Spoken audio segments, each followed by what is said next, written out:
കേരളത്തിൻ്റെ ചരിത്രത്തിൽ ഒരു മുദ്രാവാക്യമോ ഒരു കൊടിയതോരണമോ ഒന്നും ഉണ്ടാകാതെ വളരെ നിശബ്ദമായ രീതിയിൽ സമാധാനപരമായ രീതിയിൽ നാമജപം സ്വാമിയേ ശരണമയ്യപ്പ എന്നുള്ള നാമജപം മാത്രം ഉരുവിട്ടുകൊണ്ട് നടന്ന ഏക ഒരു സമരമാണ്, ഏക ഒരു പ്രക്ഷോഭമാണ് ഈ ശബരിമല യുവതീ പ്രവേശനത്തിന് നടന്നത്.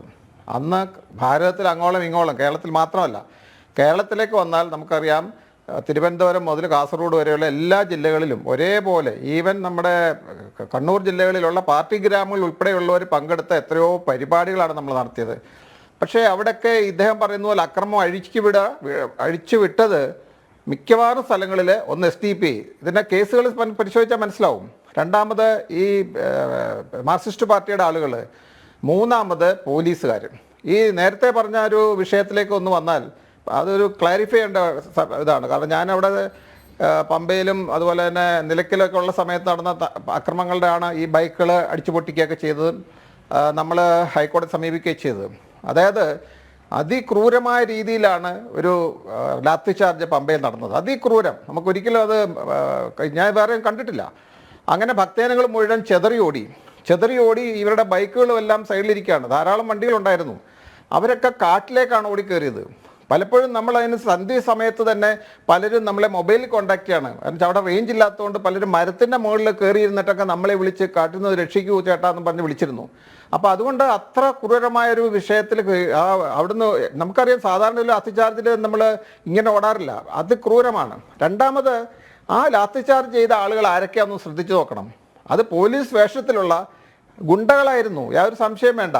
ഇത് നമ്മൾ ഇതിൻ്റെ എല്ലാം വീഡിയോ എല്ലാം ഹൈക്കോടതി പരിശോധിച്ചപ്പോൾ തന്നെ പോലീസിന് വളരെയധികം സ്ട്രിക്ചേഴ്സാണ് കൊടുത്തതെന്ന് നമ്മൾ പിന്നീട് നടന്ന കാര്യങ്ങളിൽ അല്ലെങ്കിൽ അന്നത്തെ പത്രങ്ങൾ എടുത്ത് നോക്കിയാൽ മനസ്സിലാവും. അത്ര ക്രൂരമായിരുന്നു. അവിടെ യാതൊരു പ്രകോപനം ഉണ്ടാക്കിയിരുന്നില്ല. ഇവരുടെ കയ്യിൽ ഒരു ആയുധമോ ഒരു വടിയോ ഒന്നും ഉണ്ടായിരുന്നില്ല. പക്ഷേ പോലീസ് ലാത്തിച്ചാർജ് ചെയ്തു. അങ്ങനെയാണ് ഉണ്ടായത്. ഇനിയും ഈ നമ്മുടെ സമരത്തിൻ്റെ ആദ്യത്തെ അറസ്റ്റിലേക്ക് വന്നാൽ നമ്മൾ കാണേണ്ടത് ഈ 62ഓളം പേര് സന്നിധാനത്ത് 18-ാം പടിക്ക് താഴെ ശാന്തമായ രീതിയിൽ ഈ എന്താ പറയുക ഭജന നടത്തിക്കൊണ്ടിരിക്കുന്നവരെയാണ് ആദ്യം അറസ്റ്റ് നീക്കുന്നത്. അവരും എതിർക്കാനോ ഒന്നും പോയില്ല. ഇത്തരത്തിൽ ധാരാളം സംഭവങ്ങളാണുള്ളത്. പിന്നെ നമ്മൾ കേരളത്തിൽ അങ്ങോളം ഇങ്ങോളം കേസുകൾ പരിശോധിച്ചാൽ ഒരു കാര്യം അതിൽ നിന്ന് തന്നെ വ്യക്തമാകും.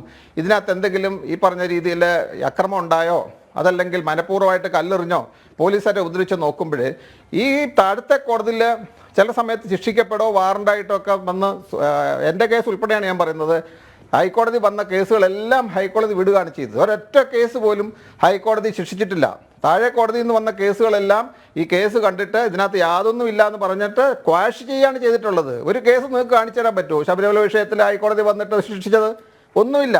അതുകൊണ്ട് മാത്രമല്ല, ആയിരക്കണക്കിന് കേസുകൾ ഒരു സാക്ഷി പോലും ഇല്ലാതെയാണ്. എത്ര തെളിവ് വേണം ഞാൻ കൊണ്ടുവരാം. ഒരു സാക്ഷി പോലും ഇല്ലാതാണ് പല കള്ളക്കേസുകളും എടുത്തിരിക്കുന്നത്. എങ്ങനെയാണ് കേസ് മുന്നോട്ട് പോവുക? ആ കേസുകൾ നിങ്ങൾ പിൻവലിച്ചോ? ഇതെല്ലാം പറയുമ്പോൾ നിങ്ങൾ പറയുന്നുണ്ടല്ലോ കേസുകൾ പരിശോധിക്കും. ഒരു പരിശോധനയും വേണ്ടാത്ത ധാരാളം കേസുകളുണ്ട്. ഈ ഹൈക്കോടതിയിൽ ഒരു ഇടത് സഹയാത്രികൻ ഒരു PL കൊണ്ട് കൊടുത്തു. അതിൻ്റെ പേരിൽ 13 പേരുടെ പേരിൽ, ഇതിന് നേതൃത്വം കൊടുത്തവരുടെ പേരിൽ ഹൈക്കോടതിയിൽ ഈ കേസ് വന്നപ്പോൾ ഈ director general of prosecution, director general പോലീസിന് നിർദ്ദേശം കൊടുത്തു ഈ പറഞ്ഞ 13 പേരുടെയും എതിരെ കേസ് എടുക്കണമെന്ന്. അന്നത്തെ DGP താഴെ ഒരു സർക്കുലർ, ഇതൊക്കെ കോപ്പി നമ്മുടെ കയ്യിലുണ്ട്, താഴെ എല്ലാ SP-മാർക്കും കത്തയച്ചു, നിർദ്ദേശം കൊടുത്തു. ഈ ജനുവരി മാസം, അതായത് 2019 ജനുവരി മാസം 2, 3 തീയതികളിൽ കേരളത്തിൽ നടന്ന എല്ലാ സംഭവങ്ങളിലും FIR-നകത്ത് ഇവരെ കൂടെ പ്രതി ചേർക്കണം എന്നുള്ള നിർദ്ദേശമാണ്. കേട്ടിട്ടുണ്ടോ ഇതുവരെ അങ്ങനെ നിർദ്ദേശം? ഇത് നമ്മുടെ മുന്നിലുണ്ട്. ഇത് കോടതി നമ്മൾ സമർപ്പിച്ച രേഖയാണ്. അങ്ങനെ പ്രതി ചേർക്കപ്പെട്ടതാണ്. അപ്പോൾ ഞാൻ പറഞ്ഞത് അതും ആയിരക്കണക്കിന് കേസുകളുണ്ട്.